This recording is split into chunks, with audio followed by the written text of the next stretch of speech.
তোজো, এই তোজো। হ্যাঁ বলছি, রাতে কটা রুটি খাবি? 4টে। 4টে রুটি? তুই কি পাগল হয়ে গেছিস? তুই 4টে রুটি খাবি? ভেবে চিন্তে কথা বলছিস? তুই একটু আগে মোমো খেলি রে, 1 প্লেট ভর্তি করে। তুই ঠিক করে বল, 4টে রুটি খেতে পারবি না? ঠিক করে বল। 3টেই দাও। আরে বাবা, তুই বোঝার চেষ্টা কর। তুই 3টে রুটিও খেতে পারবি না।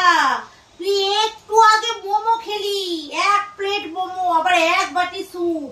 তুই ঠিক করে ভেবে চিনতে বল, তুই 3টে রুটি খেতে পারবি না? ঠিক করে বল। 2টোই দাও।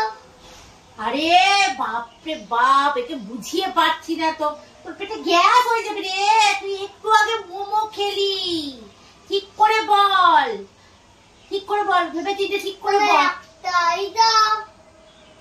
হ্যাঁ রে হতচ্ছাড়া, তোর ওই একটা রুটি করার জন্য আমি আটা ছাঁচবো, আবার বেলবো, আবার এপিট ওপিট ভাজবো। একটা জল খেয়ে ঘুমা। একটা রুটির জন্য ওকে এখন আটা মাখবো আমি। আজকে রাতে কিছুই খেতে দিল না।